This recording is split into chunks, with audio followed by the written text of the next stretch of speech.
अमृत के समान। डॉक्टर श्याम सुंदर पराशर जी की अनमोल कथा। इस कथा में इस भागवत कथा के विभिन्न पहलुओं पर ध्यान दिए गए हैं, तो ध्यान से सुनिए। श्री राधे राधे। अभी अभी आप इसको फलम कह रहे थे और अब कह रहे हैं पिबत, इसको पियो। फल कहीं पिए जाते हैं? फल को खाया तो जाता है, चूसा भी जाता है, पर पिया नहीं जाता। व्यास जी कहते हैं इस फल में न छिलका है, न गुठली, न बीजा, प्योर रसी रस भरा हुआ है। इसलिए कह रहा हूं पिबत भागवतम रसमालयम, ये रस का भंडार है, इसलिए चूसने की जरूरत नहीं, क्योंकि इसमें त्याज्य पदार्थ कुछ है ही नहीं। जिसमें छिलका हो, गुठली हो, उसका रस चूस करके फिर छिलका गुठली फेंका जाता है, और फेंकने वाली कोई वस्तु है ही नहीं। इसमें तो सर्वग्राह्य रस है, रसी रस भरा है, जिसको हम लोग कहते हैं जूस पीजिए। ऐसे ही ये रसमय फल है, इसलिए कान के दोनों में भर भर के इस रसामृत का पान कीजिए। पिबत भागवतम रसमालयम। कितनी बार पिए? बोले मुहु मुहु। मुहु माने बारंबार, एक दो बार में नहीं, बारंबार पिए। किसी रस का चस्का कब लगता है? जब बार बार उसको ग्रहण किया जाए। किसी ने तम्बाकू कभी ना खाई हो, पहली बार उसको गलती से आप खिला दो तो चक्कर खा के गिर पड़ेगा। और थोड़ा थोड़ा नित्य प्रति खाने लग जाए तो एक दिन वो आएगा कि तम्बाकू ना मिले तो उसे चक्कर आने लग जाएगा, अब उसके बिना नहीं रह पाएगा। तो धीरे धीरे व्यसन लगता है, एकदम नहीं। उसी प्रकार ये भागवत आप धीरे धीरे सुनते जाइए, तो धीरे धीरे ये रंग आपके चित्त पर चढ़ जाएगा। फिर इसके बाद आपको बुलाना नहीं पड़ेगा। अभी तो चिट्ठी देनी पड़ती है, लोग विचार करते हैं अरे चिट्ठी तो हमको मिली नहीं, अब जाएं कि न जाएं, निमंत्रण तो मिला नहीं, जान पहचान कुछ है नहीं, तमाम बातें विचार करते हैं। परंतु जो रसिक प्रेमी होते हैं वो ये सब विचार नहीं करते। धावंती रसलंपटा, जहां पता चल जाए कि कथा हो रही है तो कौन कह रहा है, कौन करा रहा है, उसे मतलब नहीं, भगवान की कथा हो रही है, बस दौड़ के चल पड़ते हैं। जो सच्चे प्रेमी भगत होते हैं वो चिट्ठी पत्री की प्रतीक्षा नहीं करते हैं? और चिट्ठी पत्री की प्रतीक्षा वो करते हैं जो केवल व्यवहार निभाने आते हैं। निमंत्रण आएगा तो जाएंगे, तो उनका संबंध आयोजक से होता है, भगवान से नहीं। और जिनका संबंध भगवान से होता है उन्हें इस सब से मतलब नहीं, वो केवल भगवान की कथा सुनने। हनुमंत लाल जी आज भी कथा सुनने के लिए भागते हैं, तुम बुलाओ चाहे मत बुलाओ। यत्र यत्र रघुनाथ कीर्तनम तत्र तत्र कृतमस्तकांजलि, वाष्पवारि परिपूर्ण लोचनम, मारुतिं नमत राक्षसांतकम्। दौड़ के हनुमंत लाल जी आते हैं, क्योंकि वो इस रस के रसिक हैं। प्रभु चरित्र सुनबे को रसिया, प्रभु चरित्र सुनबे को रसिया, प्रभु चरित्र सुनबे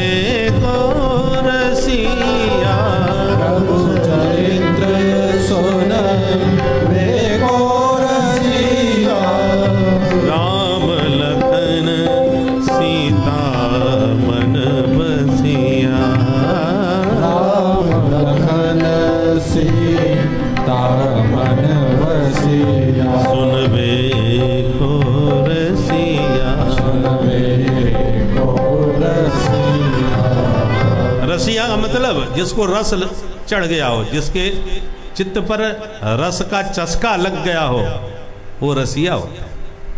तो भगवान के चरित्रों के ऐसे रसिक हैं श्री हनुमंत लाल जी महाराज कि जहां कथा हो वहीं दौड़ के पहुंचते हैं। इसलिए हे रसिक जनों, हे भावुक जनों, आओ और इस रस का निरंतर पान करो, बारंबार पीते रहो। बोलो भागवत भगवान की। प्रथम अध्याय में वर्णन है कि नैमिषारण्य की पुण्य भूमि में सूत जी सौनकादि ऋषियों को ये मंगलमयी कथा सुना रहे हैं। नैमिष क्षेत्र आपने सुना होगा, उत्तर प्रदेश के लखनऊ के पास सीतापुर जिला है। सीतापुर जिले में सीतापुर से शहर से 30 किलोमीटर दूर ये नैमिषारण्य की पुण्य भूमि है, जहाँ आज भी सूत जी महाराज सौनक आदि 88,000 ऋषियों को ये मंगलमयी कथा सुनाते रहते हैं। 1000 वर्षों तक चलने वाला इनका ये सत्र चल रहा था। तो ये अरण्य है, जंगल है, और यहाँ निरंतर भगवान की कथा होती रहती है। चाहे सत्यनारायण की कथा हो, चाहे भागवत की कथा हो, शुभारंभ नैमिषारण्य से ही होता है। उसी पुण्य भूमि में आज सौनक जी ने सूत जी से 6 प्रश्न पूछे हैं, और उन्हीं 6 प्रश्नों का उत्तर विस्तार पूर्वक भागवत में सूत जी महाराज ने दिया है। पहला प्रश्न कि महाराज मनुष्य मात्र इस घोर कलयुग में मंद बुद्धि का हो गया है। बुद्धि भी मंद है और भाग्य भी मंद है। ऐसे अभागे कलयुग के प्राणियों का कल्याण कैसे होगा, ये पहला प्रश्न। दूसरा प्रश्न, शास्त्र बहुत हैं, नाम तक ठीक से नहीं मालूम तो हम पढ़ेंगे क्या, इसलिए आप परम विद्वान हैं, सभी शास्त्रों का सार क्या है वो आप हमको समझा दीजिए। तीसरा प्रश्न, जिस परमात्मा के संकल्प से सारे संसार का सृजन हो जाता है और टेढ़ी भ्रकुटी करने पर महाप्रलय हो जाता है, उस परमात्मा को अवतार लेने की क्या जरूरत पड़ती है? वो अपने संकल्प से राक्षसों को नहीं मार सकते क्या? वो संकल्प कर लें तो आतंकवादियों का अंत नहीं हो सकता क्या? फिर उनको स्वयं आकर के मारने की और नाटक करने की क्या जरूरत है? रावण को मारने के लिए राम जी बन के आ गए, कंस को मारने के लिए कन्हैया बन के आ गए। वो वहीं बैठे बैठे ये काम कर सकते हैं, तो फिर उन्हें आने की क्या जरूरत पड़ती है? अवतार क्यों लेते हैं? चौथा प्रश्न यह है, यदि भगवान आते ही हैं तो कितनी बार आए, कितने अवतार लिए? क्योंकि आए दिन भारत में नए नए भगवान पैदा हो जाते हैं। बोलो राधे राधे। ये निर्णय करना आजकल बड़ा मुश्किल हो गया कि भगवान कितने अवतार लिए। कोई ना कोई नया अवतारी पैदा होता है, इसलिए कितने अवतार हो गए वो भी हमें ठीक से समझाइए। पांचवा प्रश्न यह है कि किस अवतार का क्या प्रयोजन था, किस अवतार में क्या क्या उन्होंने लीलाएं करी, उन अवतार के चरित्रों का भी आप विस्तार से हमें वर्णन करके सुनाएं। और छठवां प्रश्न हमारा यह है कि जब भगवान लीला संवरण करके अपने स्वधाम चले जाते हैं, फिर ये धर्म किसकी शरण में जाता है? ये हमारे 6 प्रश्न हैं। किम श्रेयः शास्त्र सारकः स्वावतार प्रयोजनम किम कर्म केवताराश्च धर्मः कम शरणं गतः। ये 6 प्रश्न सुनकर के सूत जी बड़े खुश हुए और बोले, महात्माओं, हम अपने गुरुदेव का ध्यान कर लें, फिर आपको जवाब देते हैं। और 2 श्लोकों में सदगुरुदेव भगवान श्री सुखदेव जी का ध्यान किया। ये सूत जी महाराज ध्यान कर रहे हैं। देखो, प्रारंभ के जो 3 श्लोक आपने अभी सुने थे, जो व्याख्या हुई, ये तीनों एक तरह से मंगलाचरण है। पहला श्लोक जो जन्माद्यस्य के रूप में है, ये व्यास जी का मंगलाचरण है। व्यास जी भगवान का ध्यान कर रहे हैं, जिनका ये ग्रंथ है, श्री कृष्ण द्वैपायन वेद व्यास जी महाराज। दूसरा जो श्लोक है, धर्मा प्रोज्झित कैतवोत्र परमो, ये सुखदेव जी का मंगलाचरण है। सुखदेव जी ध्यान कर रहे हैं, क्योंकि व्यास जी यदि वर्णन किए होते तो अपने मुंह से ये नहीं कहते श्रीमद्भागवते महामुनि कृते। महामुनि व्यास जी अपने आप को कह रहे हैं, तो व्यास जी अपने मुंह से अपने आप को महामुनि के द्वारा भागवत लिखी गई है ऐसा अपने मुंह से कैसे कह सकते हैं? इसलिए सुखदेव जी ध्यान करते हुए कह रहे हैं महामुनि, मेरे पिता जो महामुनि थे उनके द्वारा श्रीमद् भागवत की रचना हुई है, इसलिए ये सुखदेव जी का मंगलाचरण है। और तीसरा जो निगम कल्प तरोर गलितम फलम है, ये सूत जी का मंगलाचरण है, जो सुखदेव जी के बड़े कृपा पात्र शिष्य हैं, जो 88,000 ऋषियों को सुना रहे हैं। क्योंकि यदि सुखदेव जी के द्वारा वर्णित होता तो सुखदेव जी अपने मुंह से क्यों कहते सुख मुखाद अमृत द्रव संयुतम। तो ये सूत जी महाराज ध्यान करते हुए कह रहे हैं कि मेरे सदगुरुदेव भगवान सुखदेव जी का मुख इस भागवत रूपी फल में लगा हुआ है, इसलिए सूत जी ध्यान करते हुए मंगलाचरण कर रहे हैं। अब सूत जी महाराज 2 श्लोकों में स्वतंत्र रूप से महामुनि सुखदेव जी का ध्यान कर रहे हैं। यम प्रव्रजन्तमनुपेतमपेत कृत्यम द्वैपायनो विरह कातर आजुहा पुत्रेति तन्मयतया तरवो भिने दुस्त तम सर्वभूत हृदयं मुनिमानतोस्मि यस्वानुभावमखिल श्रुतिसारमेक मध्यात्मदीपमतितितीरिषितां तमोघं संसारिणां करुणयाः पुराणगुह्यम् तम व्याससूनमुपयामि गुरुमुनीना। इन दोनों श्लोकों में सुखदेव जी का ध्यान है। सुखदेव जी कैसे हैं? यम प्रव्रजंतम, जो पैदा होते ही जन्म लेते ही परिव्राजक हो गए, माने सन्यासी हो गए। अनुपेतम अपेत कृत्यम, जिनका ना उपनयन हो पाया था, जनेऊ संस्कार भी नहीं हुआ, ऐसे परम वीतराग सुखदेव जी जो जन्मते ही सन्यासी हो गए। बेटे को विरक्त होकर जाते देखा तो व्यास जी महाराज विरह में व्याकुल होकर पीछे पीछे बेटा बेटा पुकारते हुए भागे। द्वैपायनो विरह कातर आजुहाव, विरह में कातर हुए व्यास जी महाराज पुकार रहे हैं पुत्र पुत्र इति तन्मयतया, पुत्र के प्रेम में एकदम तन्मय होकर के बार बार बेटा बेटा कह के पुकार रहे हैं। वृक्षों से भी प्रतिध्वनि लौट करके पुत्र पुत्र से गूंज रहा है पूरा जंगल। ऐसे सर्वभूत हृदय सम्राट भगवान व्यासनंदन सुखदेव जी के श्री चरणों में बारंबार प्रणाम है। जिन सुखदेव जी महाराज ने समस्त श्रुति माने वेद शास्त्रों का सार निकाल करके श्रीमद् भागवत के रूप में ऐसा अध्यात्म का दीपक जलाया कि जितने भी अंधकार में भटकते हुए साधक थे उन सबको अध्यात्म का पथ दिखाई पड़ने लगा। ऐसे अध्यात्म पथ प्रदर्शक व्यासनंदन भगवान सुखदेव जी के युगल पादार बिंद में हम सब मिलके बारंबार प्रणिपात करते हैं, उन्हें प्रणाम करते हैं। ये सुखदेव जी का ध्यान है। कौशिकी संहिता में सुखदेव जी का चरित्र बहुत विस्तार से आया है। आइए पहले हम भी अपने गुरुदेव का ध्यान कर लें, फिर आगे की चर्चा करते हैं। और जो जिनके पास आगे खाली स्थान है वो थोड़ा थोड़ा आगे सरकते आवे, ताकि और भी जो श्रोता आ रहे हैं वो पीछे आराम से बैठते जावे। और आइए मिलके आप भी अपने गुरुदेव का ध्यान करते हुए मेरे साथ गुनगुनाइए। बोलो सतगुरुदेव भगवान की जय।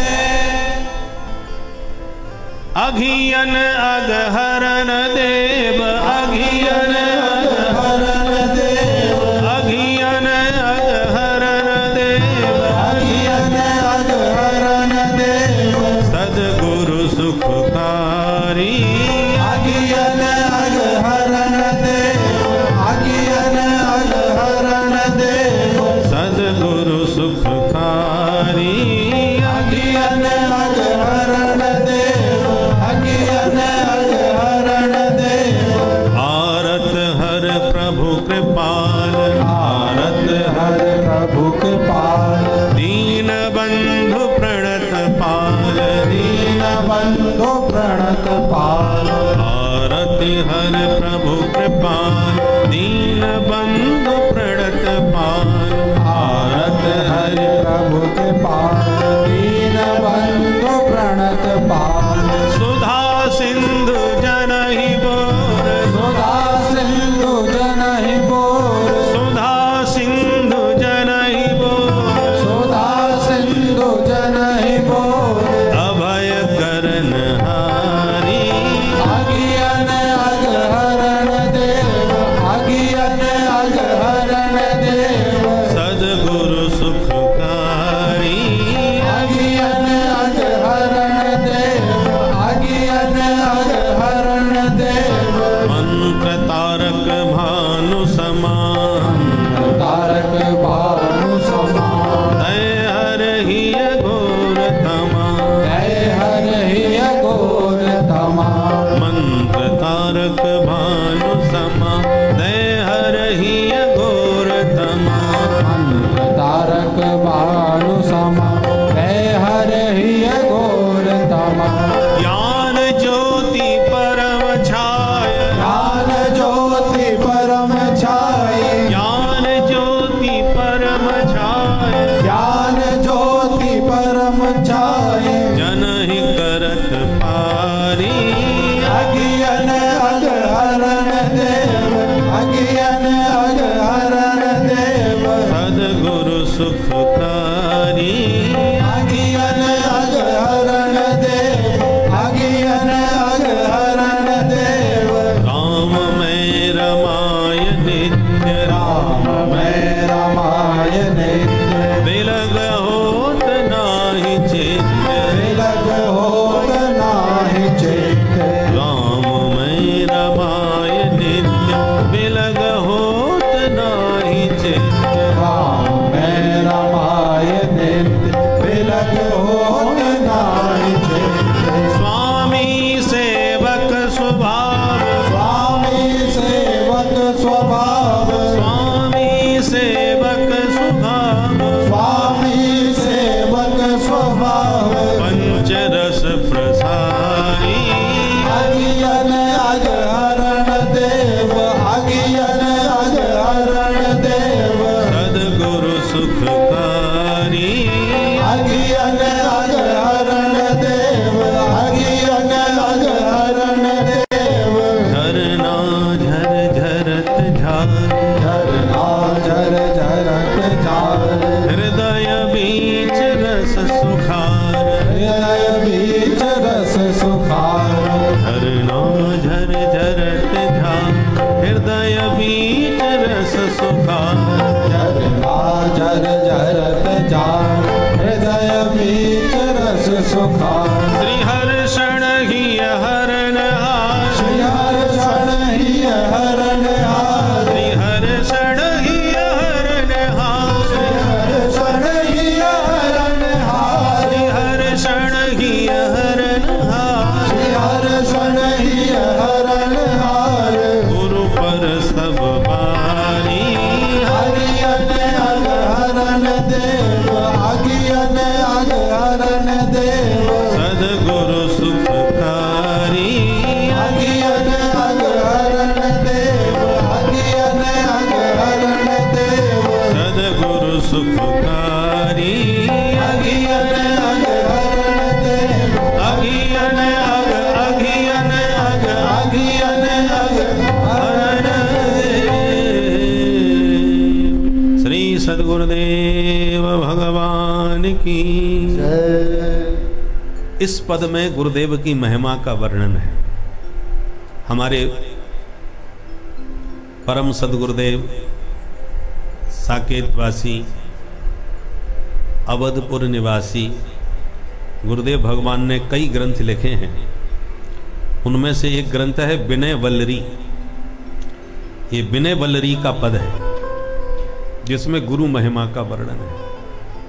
हमारे जन्म जन्मांतर के जितने अघ हैं, अघ कहते हैं वो पाप जो काटे नहीं कटते, जिन्हें भोगना ही पड़ता है, उन अघों की अघ राशि का निवारण करने वाले, उससे बचाने वाले गुरुदेव भगवान होते हैं।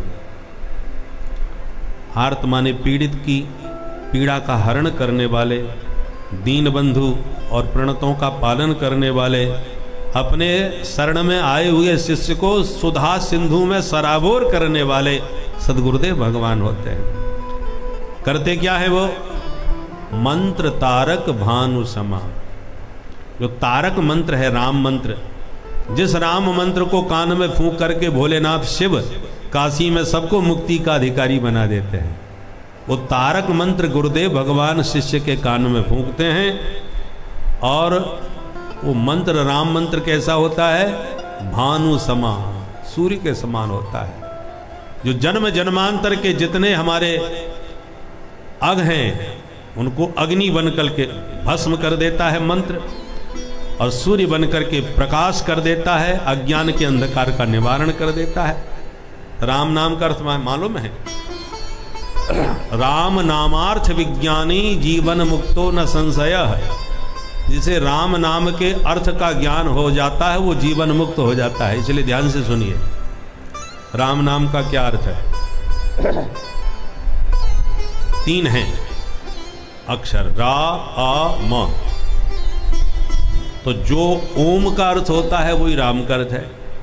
ओम प्रणव अक्षर है, प्रणवाक्षर, आ ई उ है। ओम में क्या होता है? आ ओ म। ओम एक में ही तीनों आ जाते हैं, ऐसी राम। तो प्रणव का अधिकारी वही होता है जो शिखा सूत्र धारण करता हो, विधि विधान से जिनका जनेऊ संस्कार हुआ है वो प्रणव के अधिकारी होते हैं। पर राम नाम में सबका अधिकार होता है। हम लोगों की विडंबना क्या है कि शास्त्रों में जो दिया हुआ फल है वो तो हम सब चाहते हैं कि हमारी भी मुक्ति हो जाए, हमारा भी कल्याण हो जाए, ये सब चाहते हैं। पर शास्त्र के बताए हुए रास्ते पर चलना नहीं चाहते। फल तो सब चाहेंगे पर शास्त्र के रास्ते पर नहीं चलना चाहिए। रास्ता अपना स्वयं सुनते हैं। शास्त्र ने जो निषिद्ध किया है उसे हम जरूर करेंगे और फल शास्त्र का द्वारा चाहेंगे। ये बेईमानी है कि नहीं? जब शास्त्र ने कहा कि तुम्हें प्रणव का अधिकार नहीं है तो मत करो। विधि निषेध इसको कहते हैं। विधि माने जो व्यवस्था बताई है उसके अनुसार चलो, निषेध माने जो मना किया है उसको मत करो। किसी ने बिजली फिटिंग कर दी आपके घर की और जहां तार सब इकट्ठे होते हैं वहां पर उसने एक खतरनाक चेहरा बना दिया और कहा खतरा, कोई टच मत करना। कई जगह ऐसा लिखा रहता है, इसको छूना मना है। अब आप हठधर्मी करें कि नो, जब वो छू सकता है तो हम क्यों नहीं छू सकते भाई? हमें क्या खतरा है? तो उसने ये तो सावधानी से लिखा है कि आपके लिए छूना मना है। तो काय के लिए? ताकि बिजली का लाभ तो आपको पूरा मिले, बिजली से आपको कोई खतरा ना हो जाए, आप बिजली के कारण किसी संकट में ना पड़ जाए, इसलिए लिख दिया इसको छूना मना है। आपके हित की भावना से ही लिखा गया है। आपके प्रति कोई राग द्वेष का संबंध नहीं है उसका जिसने लिखा है। आपसे घृणा नहीं कर रहा, आपको सावधान करने के लिए उसने ऐसा लिखा है। तो आप तर्क दो कि तुम क्यों छू सकते हो, हम क्यों नहीं छू सकते? अरे भाई उसने पूरा कोर्स किया है, वो एक एक तार का जानकार है, विशेषज्ञ है, इसलिए छू सकता है। और तुम अनाड़ी हो, उल्टा सीधा तार कहीं पकड़ लोगे तो जैसी आराम हो जाएगा, लाभ की जगह हानि पहुंच जाएगी। तो लाभ भरपूर मिले, हानि से आप बच सकें, इसलिए लिख दिया है कि खतरा है, आपको नहीं छूना चाहिए। उसी प्रकार शास्त्रों में जिस विषय का निषेध किया गया है कि तुम लोगों को यह काम नहीं करना है, तो तुम्हें लाभ देने के लिए और हानि से बचाने के लिए ऐसा निषेध वाक्य शास्त्रों में लिखा गया है। परंतु जो निषेध किया जाता है हम उसका दुराग्रह पूर्वक जरूर कहते नहीं नहीं, जब वो कर सकते हैं तो हम क्यों नहीं कर सकते? ये दुराग्रह होता है। अरे जो तुम्हारे लिए कहा गया है तुम वह करो, जो मना किया है उससे बचो, इसमें तुम्हारा ही हित होगा। विधि निषेध शास्त्र की आज्ञा है, उसका हमें पालन करना चाहिए। एक उदाहरण से आप देखिए, कोरोना काल में तमाम लोगों को समस्या हुई। डॉक्टर जब ऑपरेशन करता है तो ऑपरेशन कक्ष में वो हर किसी को घुसने नहीं देता। कि आपके कीटाणु कहीं मरीज को प्रभावित न कर दे, या आपको मरीज के कीटाणु प्रभावित न कर दे। वो तो अपना पूरा किट पहन के जाता है, पूरी तैयारी के साथ, पूरी सावधानी के साथ, विशेषज्ञ है, जा सकता है, पर आपको नहीं घुसने देगा। और आप जाना ही आपको है तो फिर उसके बताए हुए विधि के अनुसार जाइए, आप सीधे मुंह उठा के नहीं जा सकते। ये विधि निषेध हुआ डॉक्टर का। किसी को कोरोना हो गया, डॉक्टरों ने कह दिया छूना मत, नहीं तो तुम्हें भी हो जाएगा, तो आपने उस समय विधि निषेध पूरा माना। और जिस कमरे में मरीज था उस कमरे तक नहीं घुसना चाहते थे कोई, उस समय क्यों मान गए भैया? उस समय छुआछूत आपने पूरी तरह मानी। क्यों मानी? क्योंकि खतरा दिख रहा था स्पष्ट। तो जैसे डॉक्टरों के बताए हुए विधि निषेध का हम लोग पालन करते हैं, क्योंकि डॉक्टरों ने आपके हित के लिए ही ये सब बताया है। जब वही विधि निषेध शास्त्र जब बतलाते हैं तो आपको शास्त्रों में श्रद्धा नहीं होती, उनके विधि निषेध पर आप अपनी बुद्धि लगाते हो, और डॉक्टरों के बताए हुए विधि निषेध पर या इंजीनियरों के बताए हुए इलेक्ट्रॉनिक विधि निषेध को आप भरपूर मानते हो, क्योंकि वहाँ खतरा प्रत्यक्ष दिखाई पड़ता है और यहाँ अप्रत्यक्ष रूप में है। इसलिए आप शास्त्रों की बात पर अपनी मनमानी करने लगते हो। प्यार से बोलो राधे राधे।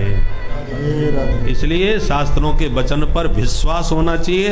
यदि उन्होंने निषिद्ध किया है उस काम को नहीं करना है, जिन्होंने विधि बताई है उसको वो काम करना चाहिए। तो जो ओम का बल शक्ति होती है वही राम नाम में भी है।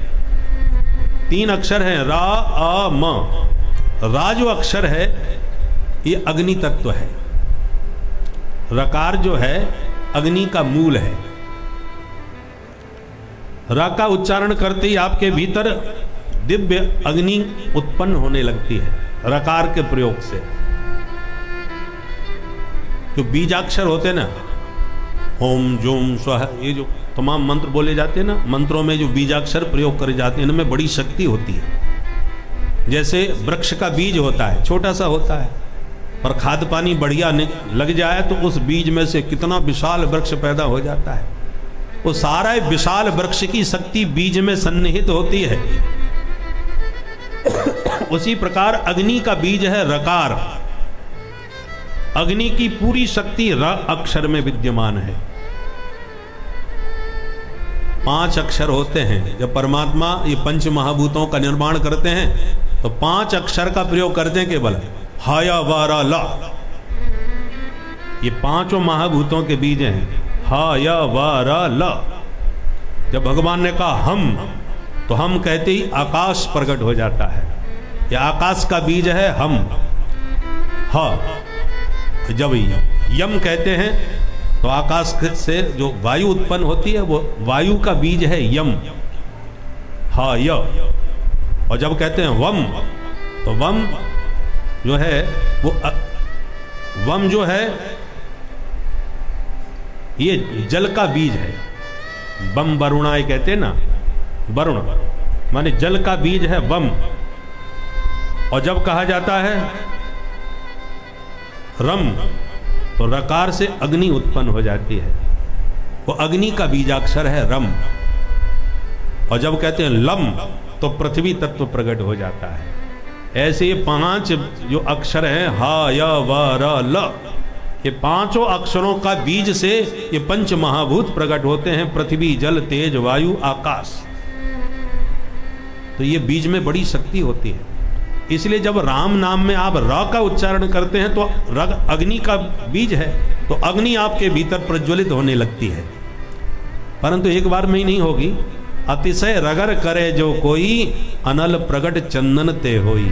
चंदन की लकड़ी शीतल होती है, पर रगड़ने लग जाओ तो उसमें से आग उत्पन्न हो जाएगी कि नहीं। ऐसे ही जब राम नाम का खूब भजन करोगे तो जितना आप जप करोगे राम नाम का, रा जितनी बार उच्चारण में आएगा उतना अग्नि आपके भीतर प्रज्वलित होने लगेगी। और वो अग्नि क्या काम करती है? आपके जन्म जन्मांतर के जितने पाप संताप हैं वो जो अग्नि प्रज्वलित होती जाएगी, जन्म जन्मांतर के सारे पापों को भस्म करती चली जाएगी। इसलिए रकार का उच्चारण करने से हमारे जन्मांतर के पाप भस्म होते हैं। रकारो नल बीजस्यात् ये सर्वे बाढ़वादय कृत्वा मनोमलम सर्वम भस्म कर्म शुभाशुभम। रकारो नल बीजस्यात्, रकार जो है वो अनल का बीज है, अग्नि का बीज है। इसलिए कृत्वा मनोबलम सर्वम, मन में जितने मल जन्म जन्मांतर के वासना के मरे हुए हैं उन सबको भस्म कर्म शुभाशुभम, शुभाशुभ कर्मों को भस्म करने का काम अग्नि करती है। अब वो अग्नि रकार से उत्पन्न होती है। अब रा के बाद है अकार, तो अकारो भानु बीजस्यात्, अकार जो है ना वो सूर्य का बीज है, सूर्य अकार का बीज है। तो जब आ का उच्चारण करते हैं, रा में आ मिला के रा जब कहते हैं तो भानु का उदय होता है, सूर्य का उदय होता है। और सूर्य क्या काम करते हैं? ये प्रकाशक हैं। हमारे जन्म जन्मांतर का अंधकार जो हमारे भीतर भरा हुआ है वो अकार का उच्चारण करते ही अंधकार मिट जाता है और दिव्य ज्ञान का प्रकाश हमारे हृदय में आलोकित होने लगता है। इसलिए अकारो भानु बीजस्यात् सर्व वेद प्रकाशकः दहत्येव च सदरीत्या या विद्या हृदये तमः। जन्म जन्मांतर के तम को मिटा करके वेद के परम दिव्य ज्ञान का प्रकाश करने वाला भानु बीज है अकार। परंतु अब दोनों ही गर्मी देने वाले हैं। सूर्य भी तापक होता है, वो अग्नि तो है ही है। तो जब ज्यादा अग्नि हृदय में प्रज्वलित हो जाएगी तो फिर गर्मी बढ़ जाएगी माथे में। तो उस गर्मी को शांत करने के लिए तीसरा अक्षर है मकार। मकार जो है वो चंद्रमा का बीज है। मकार चंद्र बीजस्यात् सदम्या परिपूर्णम त्रिताप हरते नित्यम शीतलत्वम करोति च। इन अग्नि के ताप को शांत करने के लिए, आपके हृदय और मन में शीतलता का संचार करने के लिए चंद्रमा का बीजाक्षर मकार का उदय होता है, रा अ म। और उस मकार का उच्चारण करते ही हमारे जीवन के दैहिक दैविक जो भौतिक ताप हैं उनका संताप भी मिट जाता है, और जो अग्नि और भानु का ग्रीष्म वो गर्मी है वो भी शीतल हो जाती है, और आपके चित्त में परम शीतलता का संचार हो जाता है। तो ये राम नाम का तात्पर्य है। इसमें बड़ा गंभीर रहस्य, अब इसका और विस्तार करेंगे तो बहुत समय हो जाएगा। अतः इसी बात को, इतनी लंबी चौड़ी बात को एक चौपाई में गोस्वामी जी ने कह दिया। बस उस चौपाई का आप चिंतन कर लें। राम नाम की वंदना में प्रारंभ में वाल्मीकि श्री बालकांड में गोस्वामी जी महाराज कहते हैं, बंदो नाम राम रघुबर को बंदो